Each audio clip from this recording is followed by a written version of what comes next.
All right, well, I'm showing 1 o'clock on my watch, so we'll get started. I'd like to thank everyone that has joined us today, this afternoon, for Bird Strike Committee USA's inaugural Strike Zone webinar. Today's webinar is being presented by FAA. We have Mr. John Weller and Ms. Amy Anderson, who are the two national wildlife biologists for the FAA. John is the past chair of Bird Strike Committee USA, and Amy is the chair of the Membership Standing Committee. Their responsibilities include the development and oversight of national strategies, regulations, and guidance regarding wildlife hazards on and within the vicinity of airports. They provide oversight with the USDA and FAA Technical Center for the National Wildlife Strike Database, as well as cooperative partnerships, outreach, and research targeting hazardous wildlife and mitigation techniques. Amy and John collaborate with foreign states and assist ICAO, the International Civil Aviation Organization, with the development of international guidance and their standards and recommended practices. So please join me in welcoming John and Amy to today's Strike Zone webinar. But before we get started on the presentation, just a couple of logistics. Everyone on the call except for John and Amy and myself have been muted. If you have any questions during the presentation, please email them to me at john.ostrom@mspmac.org. And if you look at the instant messaging of the conversation, I have my email address out there. And what we'll do is at the end of the presentation, when we're taking questions, I will be reading off the questions as they come. Any questions that are not answered to the session, we will compile those questions for John and Amy, and then they can respond to those, and we will make those answers available on Bird Strike Committee USA's Facebook site. We will also be recording today's presentation so that it will be available for anyone to view offline. So again, I'd like to welcome John and Amy in giving today's 2020 FAA regulatory update. John and Amy?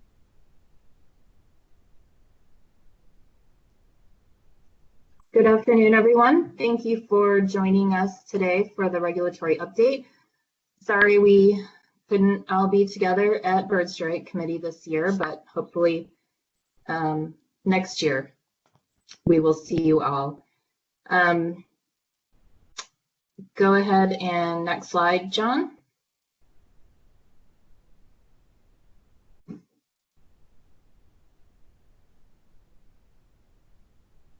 Okay, so the webinar focus today is basically on the two newest advisory circulars that have been issued. The first one that I'm going to go over is AC 38, which will be a review for some of you, but we still are getting questions about some aspects of wildlife hazard, the surveys or the assessments. So hopefully we'll clear up some questions that you might still have.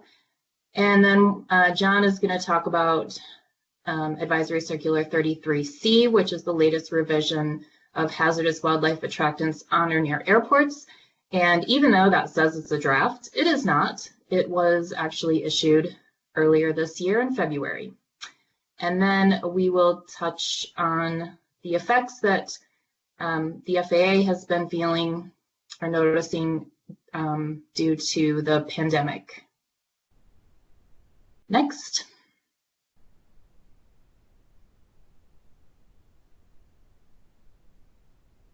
Okay, Advisory Circular 38. This AC was brand new. It took a long time to put together and get issued, but basically provides guidance for wildlife hazard site visits, assessments, and management plans, as well as continual monitoring. Something new that is included in the AC is the protocol for the approval of wildlife hazard management plans and how we must comply with NEPA and other environmental laws when approving management plans. And this falls on the FAA, the regional offices, the cert inspectors to approve. the plan, and then I'm going to talk about what the airport, what the sponsor is going to see. That's a little different. We also threw in a few checklists and templates for conducting the different types of assessments and checklists for airports and biologists to use when conducting the assessments or when reviewing. Next.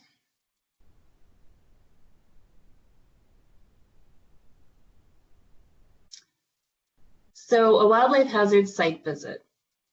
Again, I think many of you know the difference between a site visit and a wildlife hazard assessment. I'm going to focus on when a site visit is appropriate and when it can't be used. Basically, the site visit was developed more for the general aviation airports. They're 1 to 3 days in length. We recommend that a qualified airport wildlife biologist conduct these, but it doesn't necessarily have to be. This will include field observations, a report with recommendations, and the important piece of this is that general aviation airports can use the wildlife hazard site visit report as a basis to create a wildlife hazard management plan. And the reason this is important is because in order to receive grant money or AIP funding from the FAA, the airport is required to have a wildlife hazard management plan and show the activity or what they're requesting the money for in the management plan. So the best and easiest example is, of course, fencing. When an airport is requesting funding to put up a fence to keep deer off the airfield,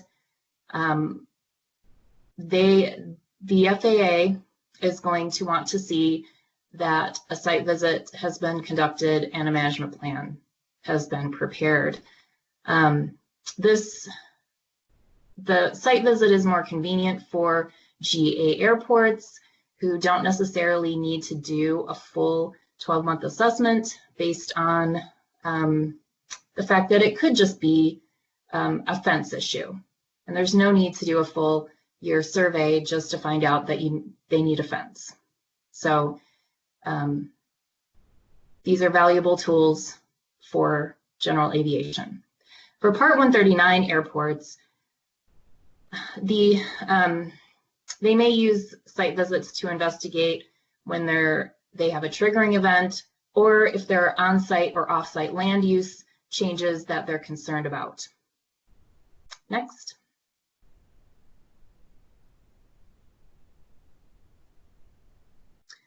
So the FAA has no requirement for wildlife hazard site visits for either GA or Part 139. The term wildlife hazard site visit is not in the rule. It's not in Part 139. The FAA reviews and accepts wildlife hazard site visits. Since it's not a requirement, the FAA doesn't approve, and the difference between that in that terminology is very important, as we'll talk about soon. And the regional and ADO offices will take care of determining who is actually going to accept these site visit reports. NEPA does not apply to general aviation wildlife hazard management plans because there is no federal action. The federal action is that word approve. Next.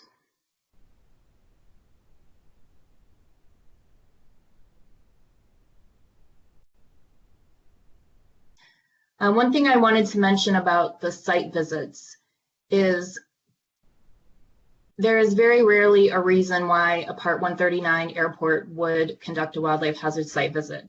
It is not going to replace a wildlife hazard assessment. Conducting a site visit is purely the choice of the airport sponsor, and those reasons would be, as I mentioned before, if they just want to investigate due to a specific bird strike or many bird strikes that have been happening and they want to get to the bottom of it, or land use changes. But since it's not something that the FAA actually requires, and it can't be substituted as a wildlife hazard assessment to prepare a wildlife hazard management plan, there are very few reasons why a Part 139 airport would ever do a wildlife hazard site visit. So we're going to talk about the assessments next. The most important part of this is the fact that this is actually required by the FAA and Part 139 for certificated airports. And the FAA reviews and approves, which is a federal action, the wildlife hazard assessment and the management plan. We still get a lot of questions about whether or not wildlife hazard assessments are required every 5 years or 10 years, or you know, if there's some special number there, and there really isn't. It's completely at the discretion of the airport certification safety inspector to determine when a new wildlife hazard assessment should be conducted.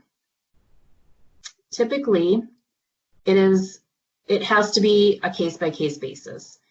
10 years is a number that we all kind of keep in the back of our head, because if you consider an assessment that's 10 years old, there is a likelihood that there have been changes on the airport, significant construction changes or changes to the land adjacent to the airport, which may have had an effect on how the wildlife uses the airport or travels around the airport. This is one consideration when making that determination if another assessment should be conducted. So it's any major land use changes, any major construction changes, or if there are new wildlife species on the airport, new species being struck by aircraft. All of these things are going to be considered when making that determination. The only reason I could see where a new assessment would be conducted in less than 10 years, and I'm just using that 10 years again, it's not written anywhere, it's not a requirement, it's just when we start considering that there might be reasons for a new assessment.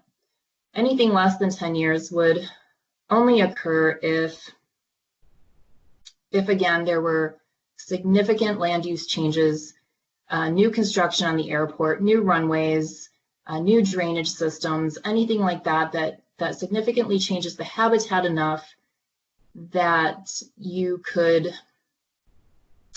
imagine that the wildlife usage has changed and therefore may require a new assessment. Okay, next.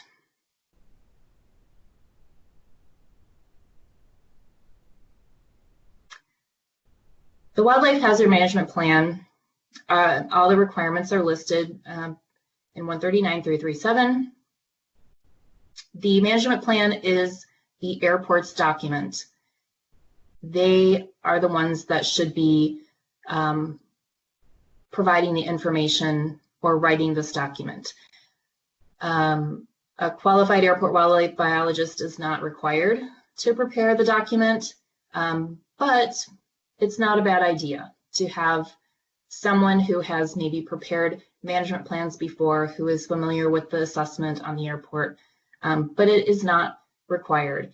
And the airport is the one that needs to make the final decisions on the projects that will be conducted, any of the wildlife hazard mitigation activities. So they need to be a part of writing this document themselves. The management plan is going to include prioritized actions and target dates for the mitigation activities. Many of these activities or actions typically require coordination and permitting with other local, state, and federal agencies. AC 38 does provide a large section that talks about all potentially pertinent federal laws. Next.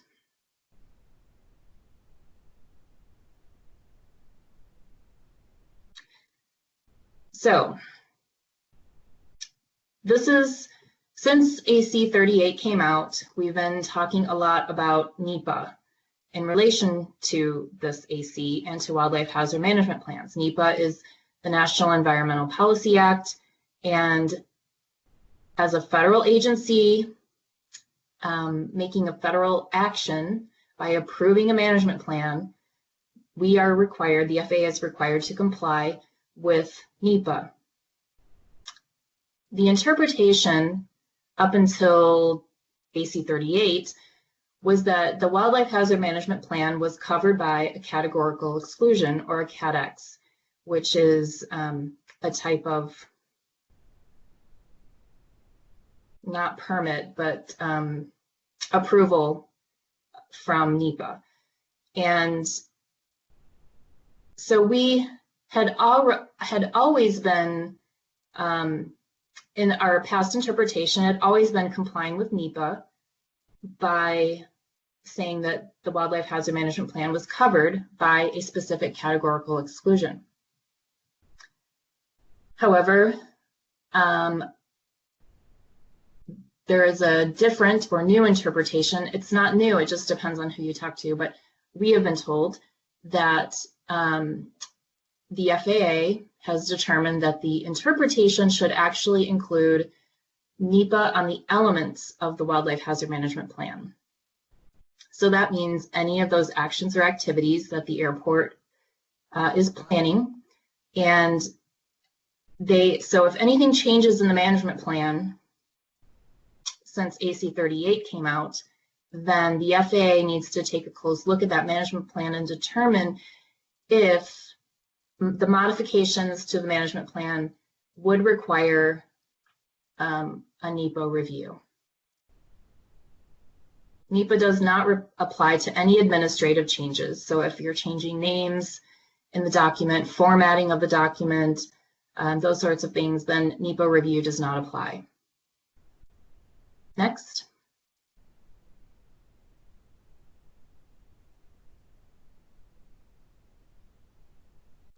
So again,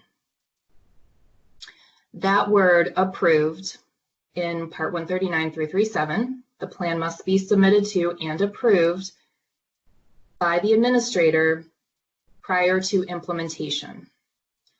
Approval is considered a federal action, such as issuing a permit, providing funds, leasing land. All of these actions require a NEPA review. I think you can go to the next slide.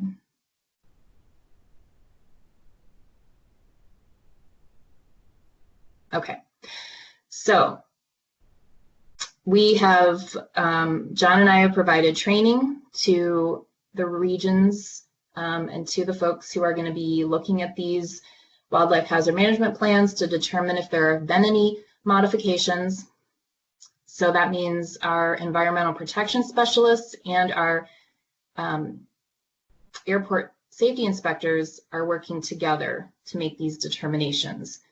If nothing has changed in the wildlife hazard management plan, or any changes are just administrative or very minor, then the airport will get a full approval letter, and that is approving everything in the management plan. If anything has changed, then they might get a mixed approval letter, which means that they can go forward with any of the approved activities, such as maintenance activities that have been ongoing. So this is very important. If you have continual maintenance activities that you know will continue through the end of the airport, mowing, fence maintenance,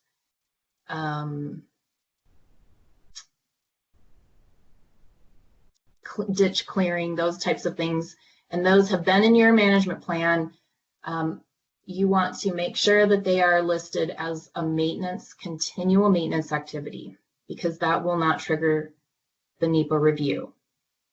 If there is something in there like filling wetlands, clearing trees, any kind of major habitat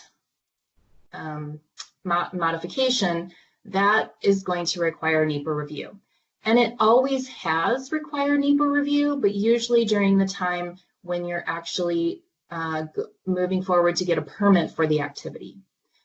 So basically, not much has changed for the airports, because regardless, any of those major habitat modifications would require permitting in NEPA anyway. It would just perhaps be at a different time.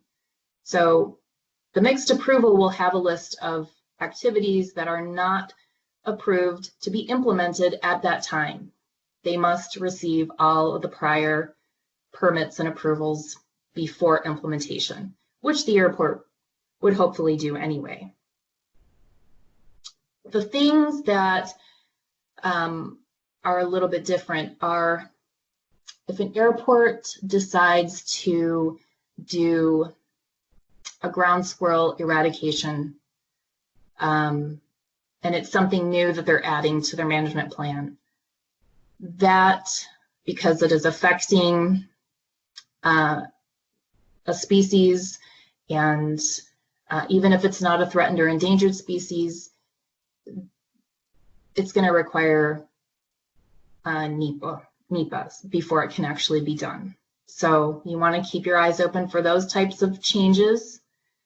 Those things will, again, have to go through some kind of NEPA review before they can actually be implemented, which is a little bit different because there is no other nexus for ground squirrels or animals that aren't listed as threatened endangered species or protected in some way. Okay, next.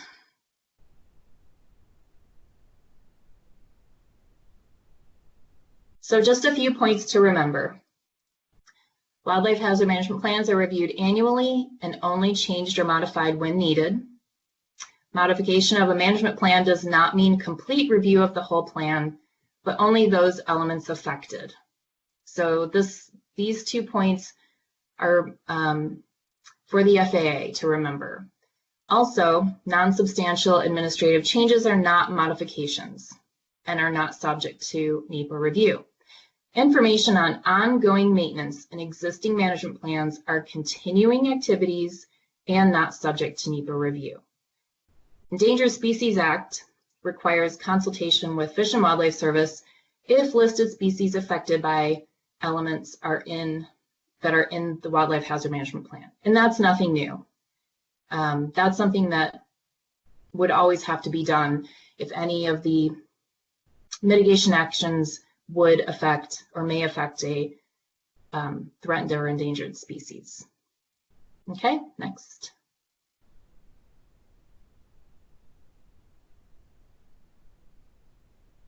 So these are the things that the regions and ADOs are working on with airport sponsors in order to facilitate this management approval or management plan approval with this new potential review hanging over it. Where the regions have developed protocols for how they want to work together on the approval process. Coordinating early with other agencies is extremely important, even for the airport sponsors to have points of contact at the agencies where they know that they're going to have to apply for permits or work with for threatened endangered species. Education on wildlife strikes and public safety is very important as well. And also being able to explain the airport history regarding any wildlife presence that may be affected by ongoing maintenance, new mitigation activities, and making sure that depredation permits are up to date and include all pertinent species. Next. Continual monitoring.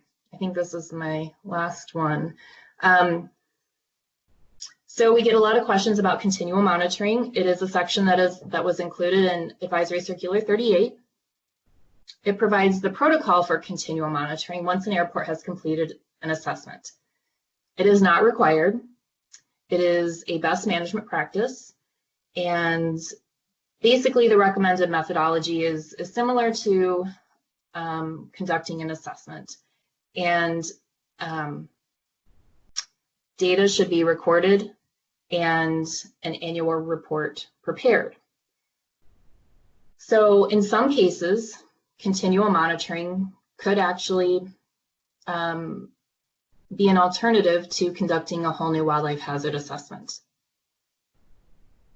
Again, it depends on how good the records are, how often the monitoring has been being conducted, and what the reports and the data collection looks like.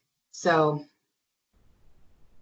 you want to make sure that that the continual monitoring is truly monitoring and the data is being recorded, and that the proof can be shown by annual reports to the inspector that the airport has an active wildlife hazard management plan, and they are adapting that plan to any kinds of new wildlife issues or triggering events or anything like that.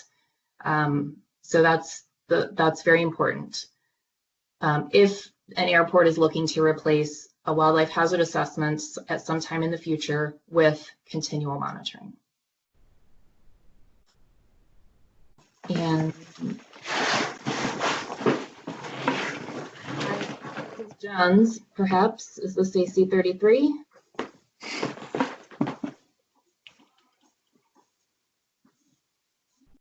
Next slide.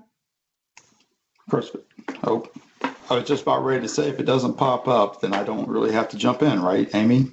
That's right. Okay, well, thank you, Amy. Thank you very much for that. That was a quick overview again of AC-38. Again, that was published in August, I believe, of 2018. And now we're going to jump into our newest advisory circular. This was not a brand new one, but this is a very significant update to an already existing advisory circular, AC-33. And of course, with the letters Charlie there at the end, whenever we have an update, we are, of course, always going to keep raising those numbers. And you will see some advisory circulars that are in the M's and N's and Q's and so on. So there are a lot of updates that will happen with advisory circulars within the airports division and other divisions of the FAA. So we'll spend a few slides just real quick, everybody, going over AC-33. Before we do that, I want to make sure that everybody understands that there are many reasons of why Amy and I wanted to connect AC-38 and 33 for the first webinar here today. Obviously, they both deal with wildlife assessments and planning and attractants, if you will, evaluations and so on. That's a no-brainer. But also, really, if you think about AC-38 and when you're dealing with wildlife hazard attractants and collecting data and then trying to actually plan out what to do with that data and how best to use your resources, it really comes down to the hazardous species themselves and any and all attractants on and near that airport. Ergo, then you have this AC, hazardous wildlife attractants on or near airports. Pretty self-explanatory. But keep in mind, though, in the airports division, safety and standards that Amy and I work, when she and I first came on, I came on in 2009, Amy came on in 2010.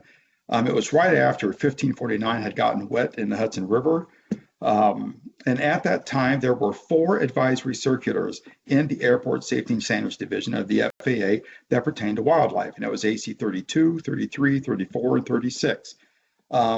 And they had all been recently updated within 3 to 5 years. And that's a very standard time frame that you would allow to pass before you'd even consider really updating this type of typically non-regulatory guidance. AC-38, when it was published in 2018, There was a real necessity for trying to standardize those practices and make sure everybody had all the information they needed to either collect the data or to present the data and how to act on that data. So that became the fifth advisory circular. Now, AEC 33, what I'm going to talk about now, you have to remember, prior to this update in 2020, the last time it had been updated was in 2007. That's a substantial amount of time that had passed between now and, of course, then. It would actually first originated, Ed Clary, the biologist before us, had initiated this advisory circular in 1997. And prior to him, there was Gene LaBeouf. And so a lot of the things that Amy and I do, we do it standing on the shoulders of those two men that we were very fortunate to have running this program before Amy and I came on board. So a lot of the guidance that we have came from Gene LaBeouf and Ed Clary, as well as the USDA Wildlife Services under Richard Dolbeer and now Mike Beezer. Our cooperative agencies have really worked together on this, and I would be really I'd be remiss if I did not mention that these two advisory circulars could not have been updated to the quality that they have been unless it was for the Bird Strike Committee USA and the USDA as well, and a lot of the data that they have collected over the years.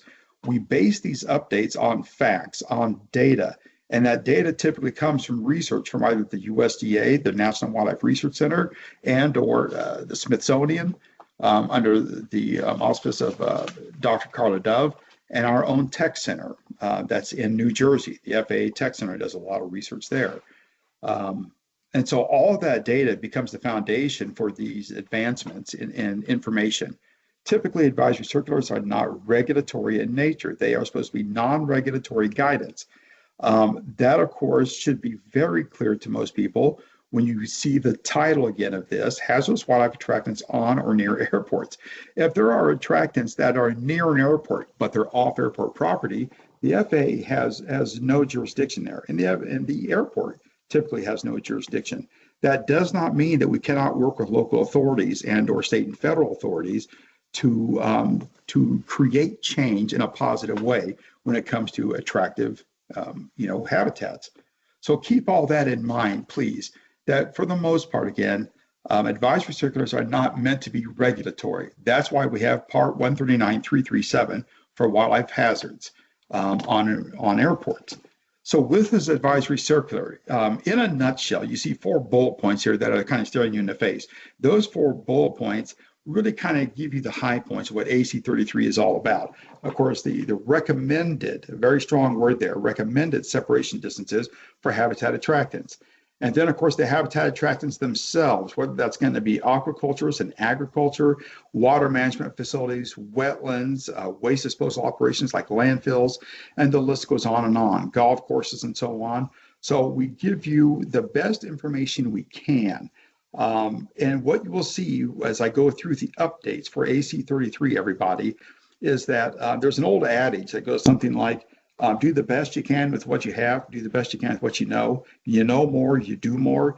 Same thing with this type of regulatory guidance. The more information, the more research data that comes in from those high quality sources, then the more that Amy and I can do with that quality information, turn it around and make clarifications or expand or reduce certain sections of like ACs. So I can tell you that this AC, there's a lot of clarification language that went into it, and as well as some new sections. So that benefits everybody. The third bullet point down there, of course, recommended procedures for on-airport, off-airport attractants. And then, of course, lastly, the state and federally listed species habitats on airports or even near airports, not necessarily on the airport property themselves. So if someone were to ask you, what is AC 33 all about? That would be pretty much the Reader's Digest, a shortened version of it. Next slide, please.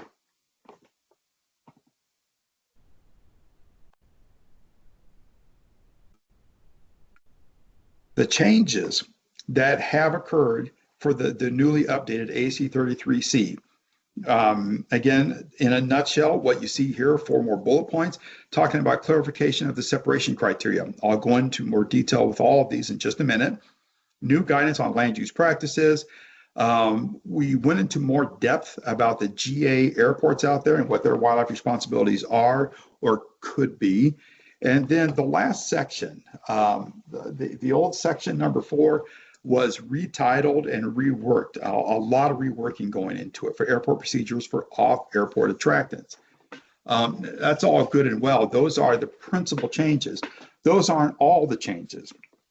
Please keep in mind that when you look at, if you pull up AC33C, the new version of it, you will see that there is table 1 was a ranking of hazardous species, I believe, that was put together by Richard Dolbear, Dr. Richard Dolbear, and the USDA several times over the last decade or so. We decided to take that table 1 out of this AC, move it over to AC32, which is all about strike reporting, and put the hazardous species there. So that table is still in existence. It was updated, but it's in the updated version of AC32, which was last updated, I believe, in 2013. And Amy and I will probably be talking with the Bird Strike Committee and others about updating that strike reporting AC sometime in the future. That time's come around, I believe. So also keep in mind, besides moving that table, that there was also within this new AC, this update, a lot of consolidation, and I would even call it reorganization of the discussion of land uses in general. We updated the procedures in that chapter 4. And again, that chapter 4, when we get to it, that's all about for evaluation and mitigation of the proposed land use changes. So please keep that in mind. Next slide. And we'll jump right into some of these specific examples. When you consider an advisory circular, and I do mean any advisory circular, right after you see what the title of it is, you've got the name memorized, look at the applicability section. It is the second most behind the title important part of any advisory circular. The applicability section, this application, if you will, who it pertains to, is critical to understand because they're not all the same.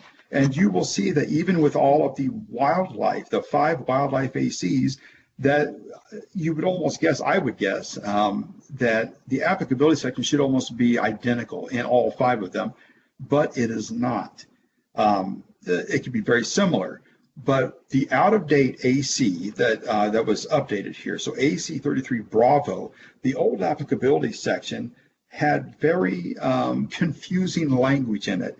It made sense if you read it through and through, but if you're glancing at it, you're going to see that there are maybes confused with a must. There are thou shalt do something, you should do something, or you could do something. All of those words were actually found throughout the old out of date now AC 33 Bravo. And if you see here again, the very first sentence talks about how certificated airports may use the standards, practices, and recommendations within this AC to comply, of course, with the requirements of Part 139, that regulation. But if you have received federal grant and aid assistance, you must use these standards. So now that's a regulation.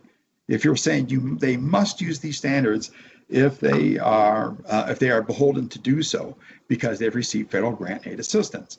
And then we followed that up, that sentence, with the FAA also recommends the guidance in this AC for other people that are not certificated airports, for GA airports and so on, land developers. Now, if you think about this for a second, that means if you were a GA airport that had received AIP, the Airport Improvement Program funding, if you had received AIP funds, then you were beholden to use these standards. You must use these standards in this AC. But if you were a certificated airport that had a completely different set of larger aircraft, more passengers, more operations, and so on, and you never received AIP funding for whatever reason, you had fewer restrictions on you as a certificated airport rather than a GA airport. And that just doesn't pass the smell test. So next slide, please. And what you will see is that when Amy and I were looking at this, and again, with the help of our management above us, the chain of command, and the Bird Strike Committee USA, we started to standardize this. And we wanted to make sure that everybody understands that regardless of what type of an airport you are, these are recommendations. And so the application, instead of being called the applicability section, we changed the name for whatever reason. because it's 2020, I guess. And we literally said the FAA recommends this guidance, and then fill in, of course, the sentence there afterwards. So this clarifies a lot of stuff, and it takes out any of those musts or shoulds, because those words, they mean something very specific. Next slide.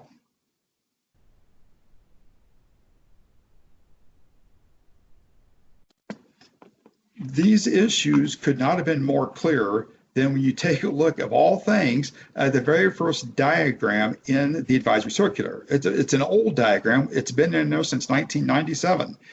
We thought, well, why change it? Because it's simple to the eye.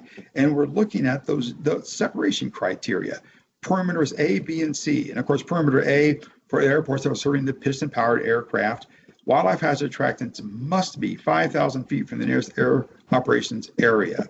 Well, there's a must. And then for perimeter B, again, 10,000 feet. If you are serving turbine-powered aircraft, must be. Any attractants must be this distance from the nearest air operations area. Well, that's pretty strong language for something that's out of airport jurisdiction and out of the FAA's jurisdiction. We can't enforce that. And of course, then the perimeter C, very similar. So next slide. And it may seem simple, and of course it is simple and common sense, but it took time to actually get this done. And so now those are what they should be. Those are recommendations. And there's no need for a regulatory agency to ever put into writing, we strongly recommend something. If a regulatory agency like the FAA or the NTSB or the Fish and Wildlife Service, if we recommend something, it doesn't matter how strongly we recommend it, we are recommending it. It means if you can do it, you probably should do it. And therefore, these are separation criteria we are strongly recommending that you follow. The recommendations here, these separation criteria, everybody, please keep in mind that first and foremost, this is all about attractants that are either on or especially near an airport. They could be on airport property, or they could be off airport property. And again, I've said this before, there are several large airports out there, and there are no better examples than Denver and Dallas-Fort Worth, where they have many, many miles, 40 or 50 square miles of airport property on and around that airport that are actually owned by the airport. Some of that, or much of that, can be inside the perimeter fences even. And so that's a very different scenario than a much smaller airport that is still certificated, but may only have about 1,200 acres, something like that. So please keep in mind when we're looking at these separation criteria that what we want people to understand is that it's about the attractants, and that is what this AC is all about. Secondarily, though, these separation criteria are also used for the AC that Amy just talked about, AC 38. If you're a qualified biologist out there and you want to do an assessment, you want to do a site visit for 1 to 5 days, whatever it might be, then you're going to set up your data collection based on these separation criteria. You're going to go out and look at not just all the attractants, if you can, and do your survey counts within the AOA, the air operations area, or on the within the perimeter fence, but you may go outside that area, outside of airport property, and still travel within 5 miles of that airport to look at the very significant attractants out to 5 miles. So we're looking at these criteria. Always keep in mind that it's all about the attractants, but it also secondarily can be very useful for when you're collecting data. And of course, and it should be. Next slide.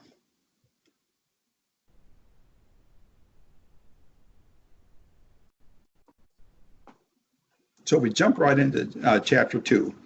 And I think I would be remiss if I didn't mention one more thing about chapter 1, everybody. In chapter 1, if you want to find one critical sentence in the entire document, the very first paragraph of chapter 1, and I think it is section 111, and it's the first paragraph and it's the second sentence, and it just plainly states, when considering proposed land uses, operators and sponsors of airports certificated under Part 139, the local planners and developers must all take into account whether the proposed land uses, including new development projects, will increase wildlife hazards. And all that simply means is that you obviously are going to have all sorts of diversity of land uses on and around an airport right now existing. But anytime that there is a proposed land use modification, anytime there is, the first question that should be asked is it going to increase wildlife attractants there?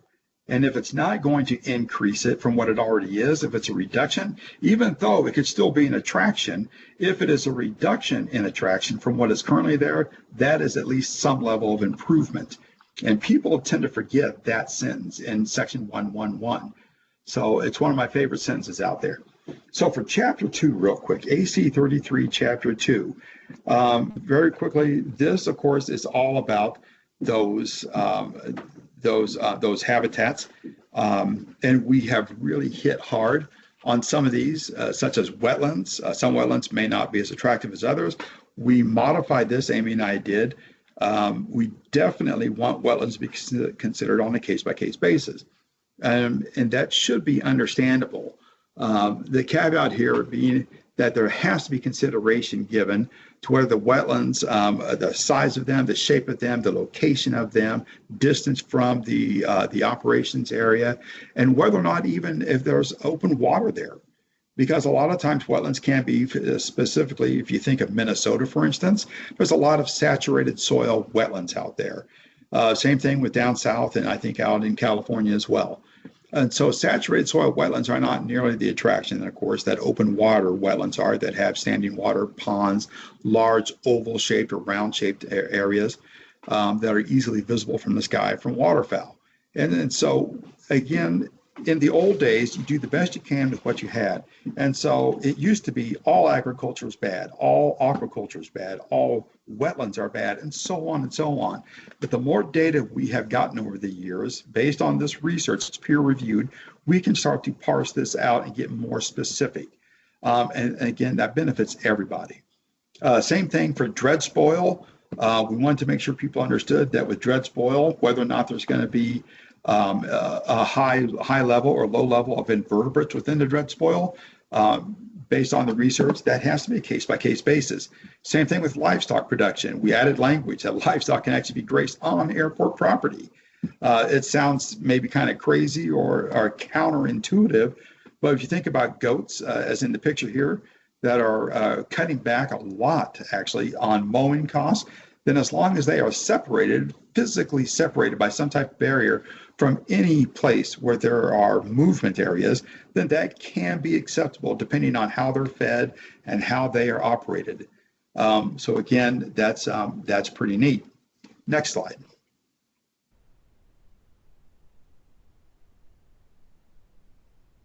Going along with chapter 2 here, when we're talking about all these different types of land uses, and please keep in mind that the list that you see as you go through chapter 2 is a pretty intensive list, pretty comprehensive, but it is never a complete list.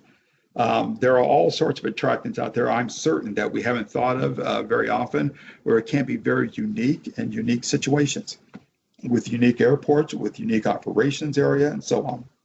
And so these, we have tried to always hit all of the major land uses that can provide significant attractants that are just not allowable or should not be allowed within the 5 mile or 10,000 foot or 5,000 foot separation criteria.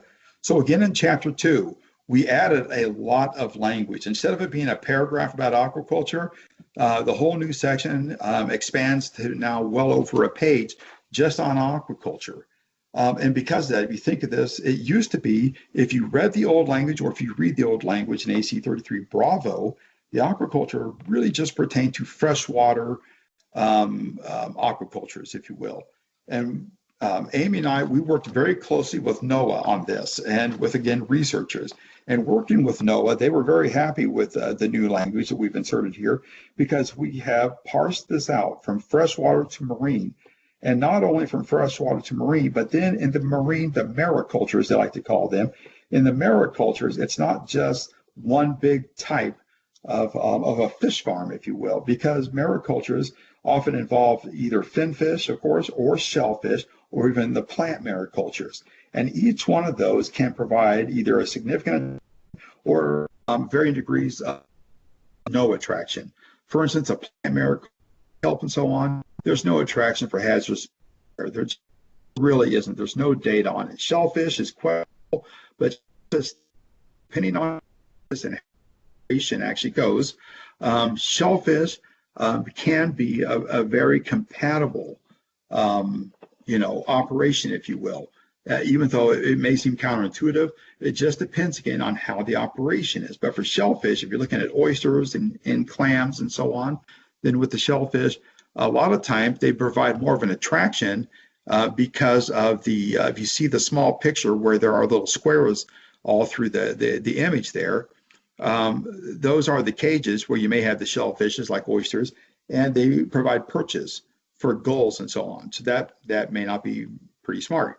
For the actual finfish aquaculture, these huge netted enclosures that are out in the actual open ocean most of the time, or in bays, protected bays, there's no data that shows that they provide a strong attraction. There just simply isn't. And so again, it depends on how the operation is done as well. If you have a mariculture where you've got finfish out there, several large, several acres in size type of enclosures, if everything is run pretty smoothly, except for when they actually feed those fish, they do a horrible job of that. And that feed for the fish could provide an attraction. So that is something that needs to be monitored or agreed upon before permits are allowed. And then in the middle, there's a very small picture in the middle, and that is what it can look like at a fish farm in fresh water if you literally have feeding going on. So the freshwater mariculture or aquacultures tend to be the strongest attraction, if you will, for the hazard species such as gulls, herons, eagles, osprey, and what have you. And the next bullet point talks about structures, which is a new section. We wanted to just make sure there was language in there about flat roofs and cell towers and so on that can provide very attractive locations for roosting or for nesting as well. And then what you can do to mitigate those issues. And then finally, we put new language in for the state and federally listed species habitats. Next slide, please.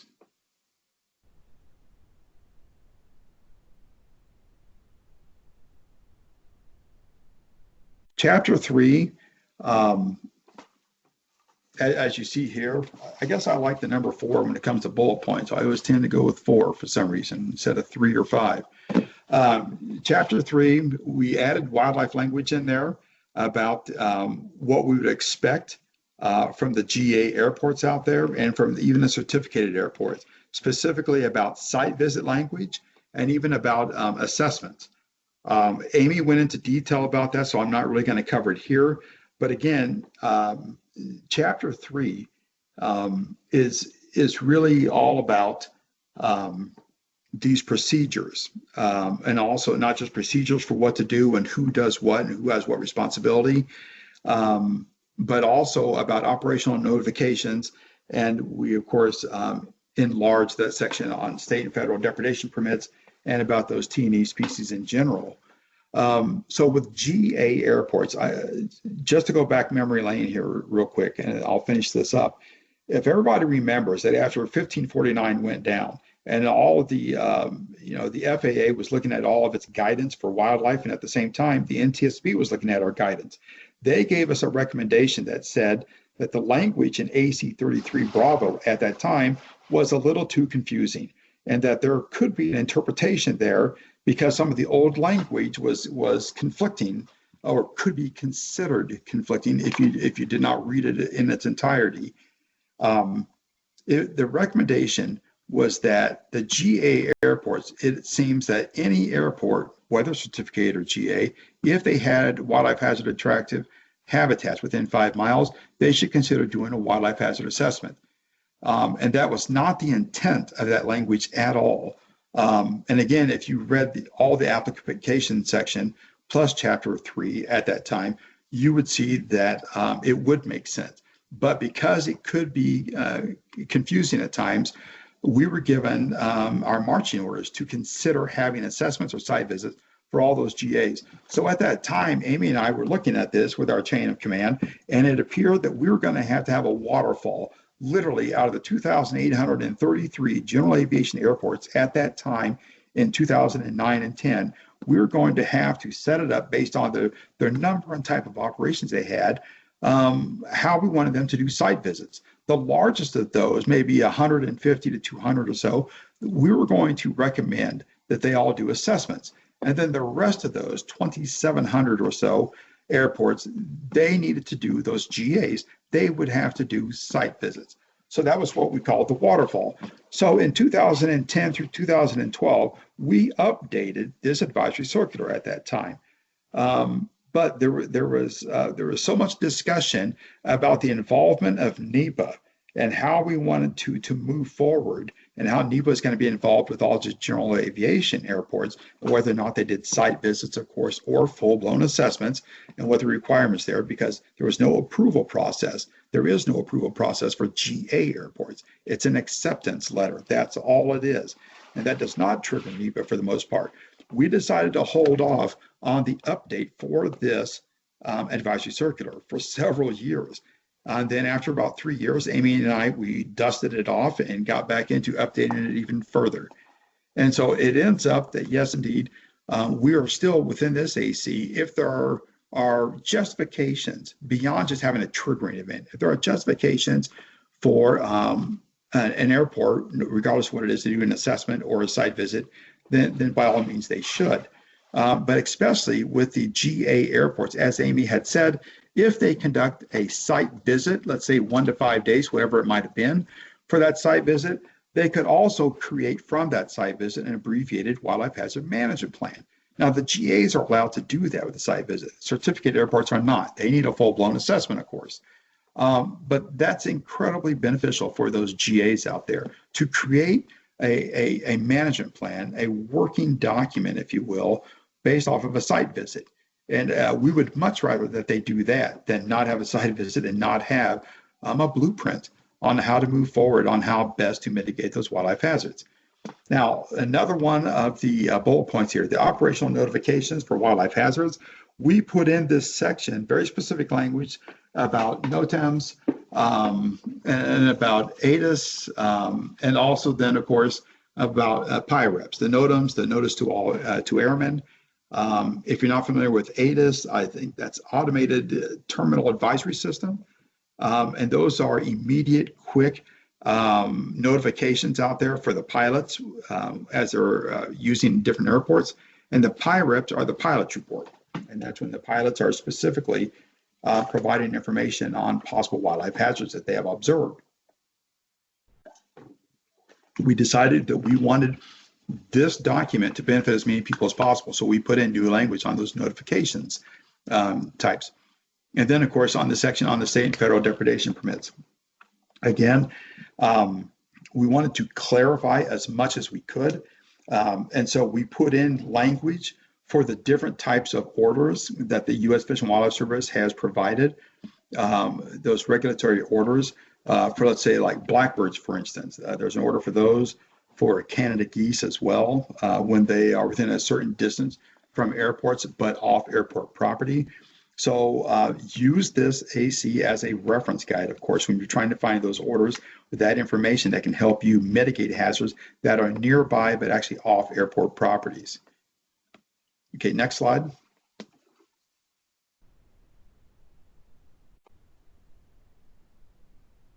Overall, Chapter 4, it is considered a new chapter. As much as anything, that's because we retitled it. And part of the old Chapter 4 became the first section of the new Chapter 4, but then we expanded it. Recommended procedures here, as you can see, for not just the FAA, but for the airport operators and other government entities considering off-airport attractants. And so what you'll see, next slide, please.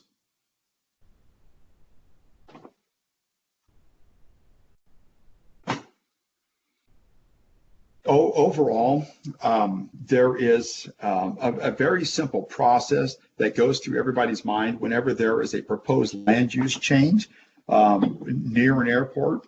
And that process is all about, all right, first of all, what is the attraction? What is the land use modification?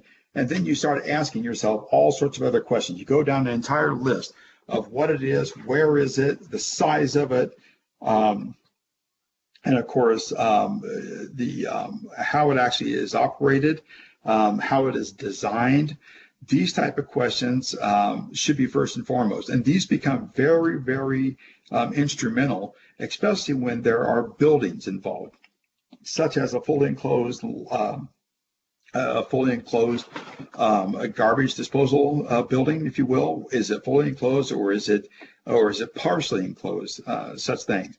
And in those cases, of course, the design and the operation can be critical, because you can have something that's designed very well, but the operation of it, if in a permit, once a permit is provided, if the operation is unsanitary or unsatisfactory for whatever reason, think of the aquacultures or the maricultures. If the design looks really good on paper or even in real life, but the operation is unacceptable, then you still have a strong attraction.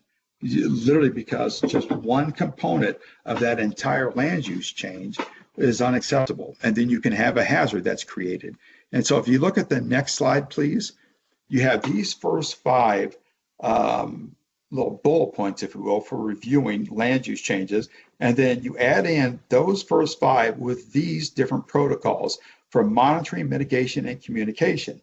So once we figure out when there is a land use change as proposed, it's not just on airports, but especially off airports, but within that 5-mile separation criteria, once you figure out what it is and where it is and how big it is and what the design of it actually is, and you figure out what those operational qualities are going to be and what they've actually put in paper whenever they propose this land use change, you got to think about long term. The airport and the FAA both should think about these things long term, about, well, who's in charge of monitoring, first of all, to make sure that it's the way it should, that it's built the way it should, it's designed the way it should, and that afterwards it's operated the way that it should be. The permitting agency, or is that somebody else? Who's going to hold their feet to the fire? And then, of course, there needs to be mitigation protocols and even communication protocols put in place before anything is ever permitted. The sooner that these conversations happen, the better. But again, even though we have these types of step-by-step protocols in place, or these review protocols, if you will, we wanted to make sure this was in Chapter 4 so that everybody understands that regardless of what the size is or what type of land use modification is it literally, is it a bean field that's getting ready to switch over? They're going to rotate from soybeans to corn, or vice versa, or from cotton to industrial hemp nowadays. There needs to be a process of review considered, and just do it step by step. And this will help everybody, not just make it safer for the airports themselves and make the FAA breathe a sigh of relief sometimes, but this is how we get conditional uses put into permits. And so if it is some type of a wetland or some type of navigable waterway, then of course the Army Corps of Engineers is going to be involved. If it is any type of a landfill or some type of a waste disposal operation, then not only are the local authorities going to be involved, but overall then the EPA. Again, whether that's going to be on the national level, or on the local level, or on the state level, I mean. And so someone is going to be writing off and signing off on the permit. And that permittee has the options, very much so. They have the power to put conditional uses in there. And if those conditions are not met, then the permit can be pulled immediately. And that's a lot of power. Next slide. I'll try to wrap this up in a couple more slides, I hope, everybody. Then we'll have a lot of time for questions, and that would be nice. Overall, Chapter and procedures, again, for the airport operators and people that are off airports and not involved with the actual airports. Notification for the FAA of any off-site proposed land use changes. You look at these 3 bullet points again. What I can tell you is, in a nutshell, the sooner, the earlier that conversations begin, that the communication begins about not only just proposed land use changes, but just the thought that 5 or 10 years down the road that these things could happen. We want those airports to work with their local and regional planning boards to be very much aware of the proposed land use changes and those modifications. If it is something that we just know, we have enough information to say that's too hazardous, that is too significant of an attractant for hazardous species, then they can get it down in writing as soon as possible. And to that extent, I would say the FAA, we want those airports to come out and make it very clear and codify that they oppose any land use change that they are not comfortable with within those separation distances. Overall, again, the outreach is important. It's not just for the landowners, but it can be land developers who may not be their actual neighbors, zoning commissions as well. And so the airports already have relationships with their neighbors. But again, this only benefits everybody, not just on a small basis, but on the larger projects as well. Next slide.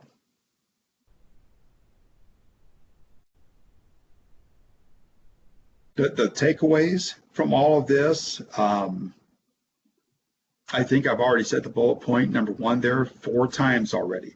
If there's a hazard situation that arises from an offsite, coordinating with the landowner to discuss the situation and mitigation, that is the type of thing. I put this in as a reminder that is the type of scenario where if it's a newly proposed and then an accepted land use change, there shouldn't be an issue. There should not be with that land use becoming a hazardous offsite situation. But there are current land uses out there, more often than not, of course. There are current land uses that would require intervention. And by intervention, I mean if something is noted where there are multiple strikes or multiple issues or negative effects on flight from hazardous species, and we can pinpoint that to certain land use changes, then of course you want the airport to get involved as soon as possible. And that would mean not just the airport, possibly qualified biologists and the FAA working as a team with that landowner to find some type of an acceptable compromise. Overall, certificated airports, they already have a requirement. And if you're a certificated airport, we know that in Part 139.337, Section A, it clearly states that they must take immediate action in accordance with that regulation to alleviate wildlife hazards whenever they are detected. And again, the key here is that it's hard enough to mitigate hazardous wildlife on and near airports with the way that the land is currently being used. If something is proposed that could increase, unfortunately, that attraction and then those hazards, and therefore increase the risk of something bad happening, then that airport is obligated, even if it's off airport, to at least speak up and say something. It's all about the safety of the passengers here and the safety of the crews, the safety of the people on the airport, and the safety of the people off airport. So keep all of that in mind. Next slide, please. So all Amy and I have really tried to do is to literally throw some mud against the wall here for everybody today.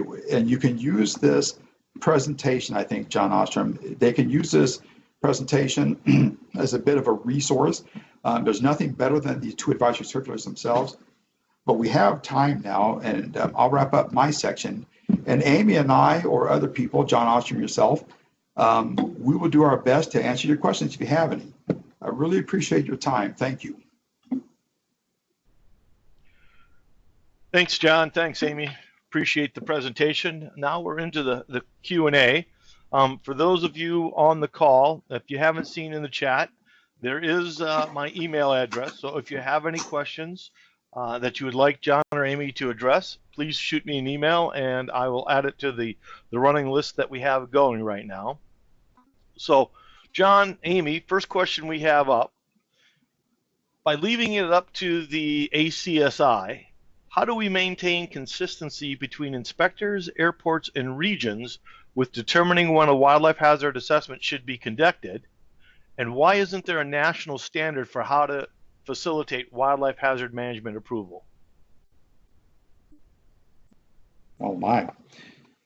You want to take a stab first, Amy? Or So that sounds like 2 different questions. I think it does too. All right, so let's split that up then. So the first question, how do we maintain consistency between when wildlife hazard assessments should be determined or conducted? I'll jump in on this real quick, Amy, that everybody has to remember that every certification inspector out there, they are the best example of a jack of all trades. They have to be as close to being an expert on 10 different subject areas, more than anybody else I've ever worked with. And they're not biologists, they're airport inspectors. And so they follow the guidance as just exactly the way they're supposed to. But wildlife are dynamic, and wildlife risk changes not only every day, but by the minute at an airport.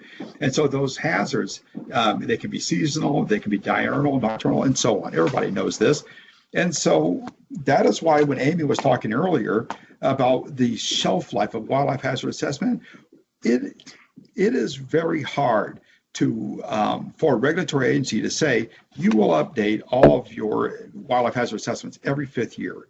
There's no questions asked. We're just going to err on the side of safety and just say you all do them every 5 years. There are many airports out there where the habitats have not changed and the wildlife populations have never changed. And so when it comes time or to start discussing when an assessment or a site visit ought to be conducted or renewed, if you will, then of course that conversation should happen maybe before that you actually want it to occur, not minutes before, but maybe a year or two in advance. You could say our assessment is now 5 or 6 years old. What do you think? And then they'll start looking at the data.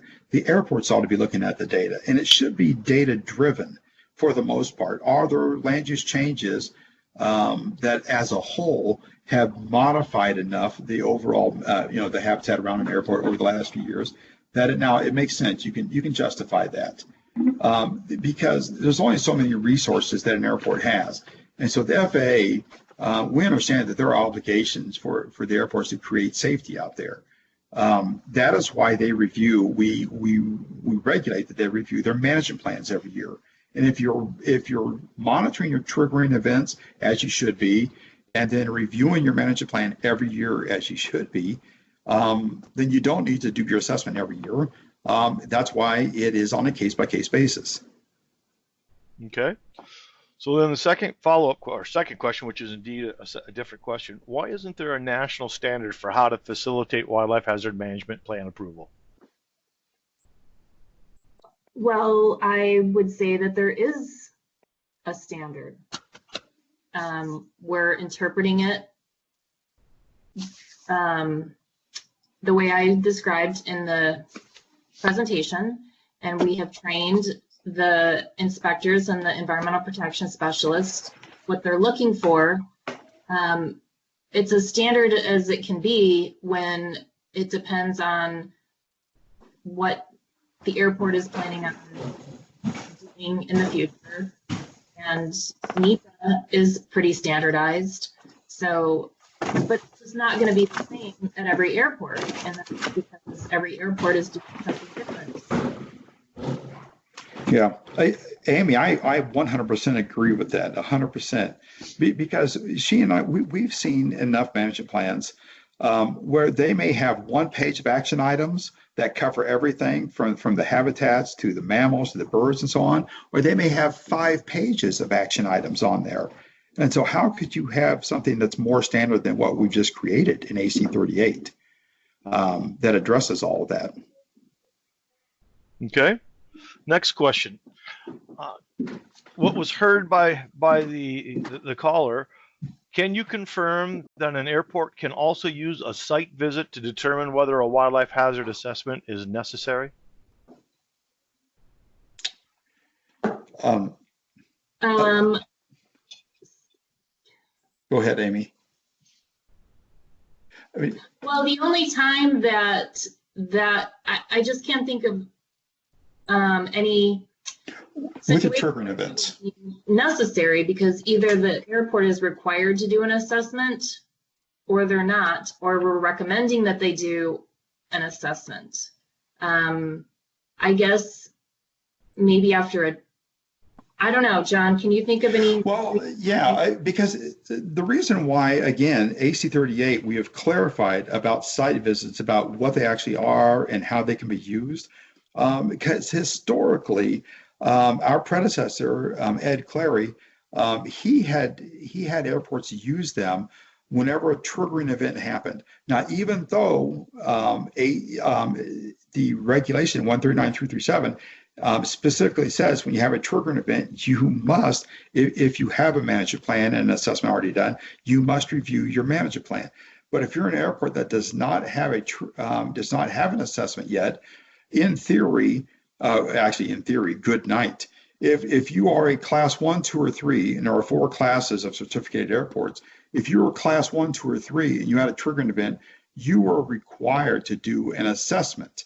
But again, if you go back 15 years ago, there were very few, almost impossible to find, qualified biologists in the private sector, and the USDA was really just getting involved 15 or 20 years ago on doing assessments, and site visits and so on for these certificated airports.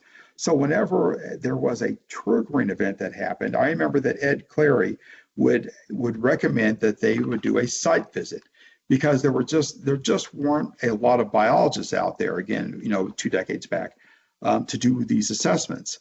And so they would actually do a site visit and determine whether or not it was really necessary. Or was it just a fluke event, for instance? If it was a bad triggering event, then of course they were going to follow that up with an assessment. So that was the original justification for it. So now for general aviation airports, again, like Amy was saying, site visits are very much recommended. We would love it if they all did site visits, because they're very low cost. So you've got low upfront costs, and you get a lot of good actionable information from that snapshot of what's going on out there for a couple of days. Because then the qualified biologist is going to write up a letter from the site visit findings and provide recommendations if they are necessary, and go from there. And general aviation airports really benefit from site visits much more than what a full-blown certificate airport. Certificate airports can still use them. But for the most part, if they have an assessment and they have a management plan, then they are required after every triggering event to do what they're supposed to do. And that is review that management plan. All right, thanks, John. Next question here. Several airport managers have been discussing the differences in strike reporting and are seeking further guidance/clarification, specifically to airport event ownership, en route, unknown locations, etc. Is there any thought in updating AC 32 to include the concept of the airport's area of influence to tighten up the 5-mile separation distance? Interesting. Do you want me to keep jumping in here, Amy? I'm on full tilt, it looks like. Well, I was going to let you go for this because you were just talking about AC 32. I did, didn't I? Doggone it. I mentioned it because different folks, our airport representatives on the Bird Strike Committee have brought this up before. The Nick Outwells out there and the John Ostroms and Laura Francoeurs, Johnny Metcalf, Jeff Turner, all those folks, Steve Osmek, and Kathy Boyle, Laura Francoeur. How's that for a laundry list of who to know people? But the airports have always, and I think if I worked at an airport still, I would have the same frustration. They get pinged with a lot of strikes that may or may not actually occur at their airport. And if you think about this, everybody, when strikes occur, either en route or during the process of either arrival or departure, when they get to an airport and then there's a walk around that is conducted to make sure everything is the way it should be, and if a strike is noticed, when that strike is actually identified, at times, and probably too many times, it is not just put location unknown. And I don't mean location on aircraft, location of when the strike event actually occurred. And instead of just saying it's unknown, they'll put the airport in which they arrived at. And so therefore, JFK may get stuck with a strike that may have occurred en route, possibly even, of course, on departure, if you will. Even though you could imagine that the snarge, if there's no damage, any snarge that's on an aircraft typically becomes harder to see once that aircraft has flown hundreds or thousands of miles through all sorts of atmospheric conditions. But still, the arrival airport tends to get a higher number of strikes reported than probably actually occurred there. Or it gets pegged with some that shouldn't have actually gotten pegged with. So this discussion, I think, has a lot of merit. And again, it comes down to not just AC-32, everybody, but teaching the airports, the qualified biologists, the news media, teaching everybody out there how to correctly interpret or use this data from the National Wildlife Strike Database that is managed by the USDA and the FAA. That data has to be considered very carefully because it is often misconstrued that, literally black and white, X number of strikes for this airport, therefore they must have happened there, when oftentimes they could have actually occurred en route. And so we will strongly consider putting in some clarification language into that actual AC that concerns this question, the person that's asking this question. That again, anything that is known to have happened within 1,500 feet above ground level or within 5 miles of an airport, that's the separation criteria. Even if it is not actually on airport property, if it's within that separation criteria, that airport has the means to affect those hazards to some degree. And so it's not always just about tagging an airport with a strike. It's about having a broader picture for everybody, especially the professionals out there, the biologists and the airport themselves, a broader picture and understanding of what's going on around the airport. That's a great question. Thanks. Thanks, John. All right, next question. This is a confirmation, and the reader is, or the caller is asking for that confirmation. And what they heard is if an airport has a qualified airport wildlife biologist on site and conducting continual monitoring, they do not have to conduct the wildlife hazard assessment. Well, what I said was it depends on how well the monitoring is done and what the reports look like, and it is on a case-by-case basis. Because continual monitoring, we have some recommended methodology. That's recommended methodology. It's not the exact. We can't tell you exactly how you have to do it.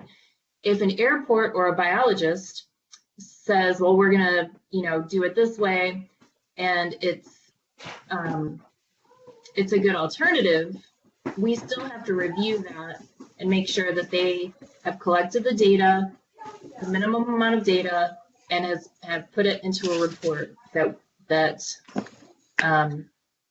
shows that that there is an active wildlife mitigation program.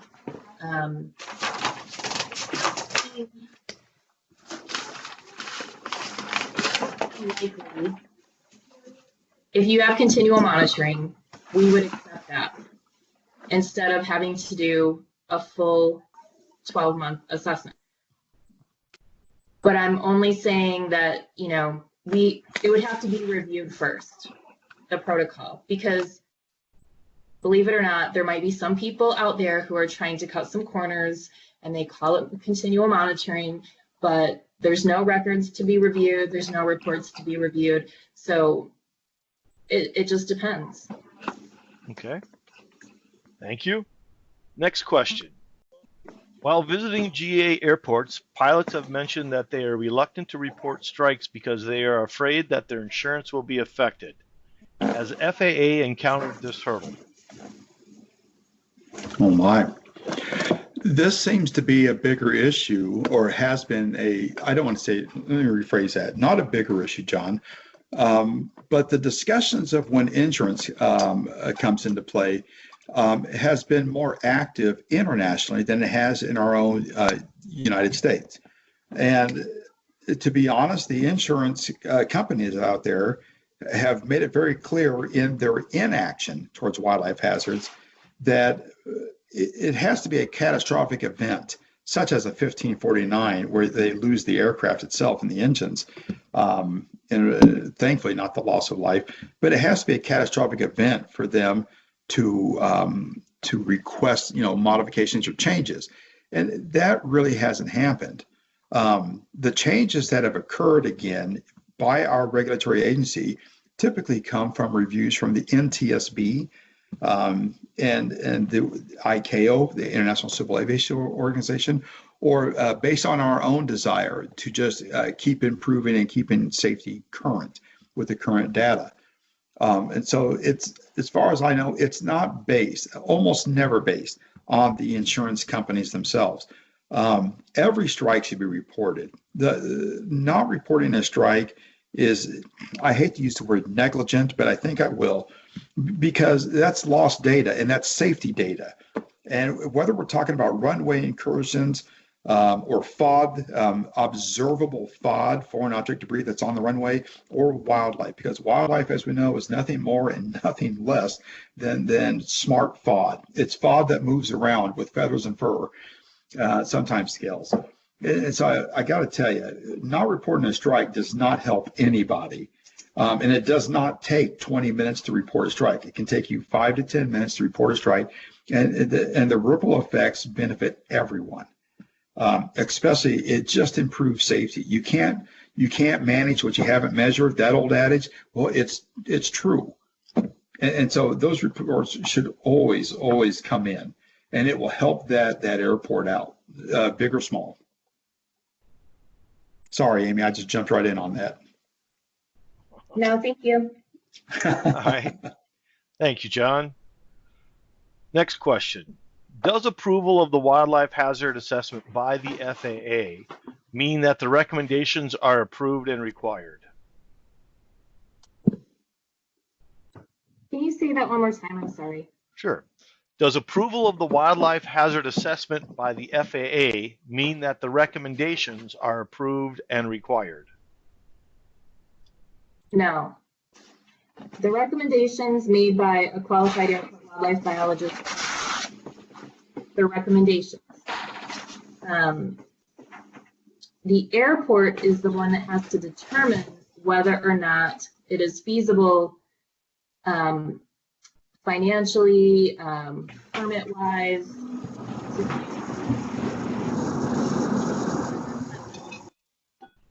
John? Yeah. Yes. Mute. You're making a lot of noise over there. Don't think I was making noise. So that's basically it. I mean, I think I answered the question. Okay. Thanks, Amy.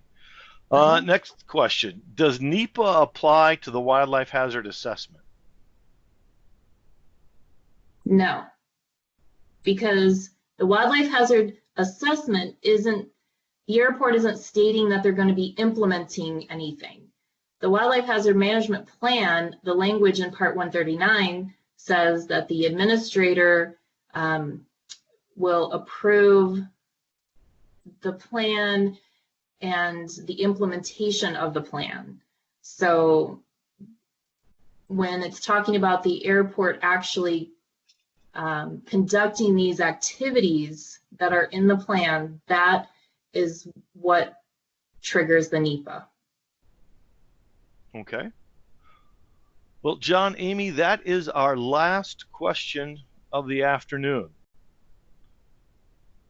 I would like to thank both of you for your time and effort in putting this presentation together and getting it out to the industry. Do you have any final wrap-up questions or comments before we depart for the day?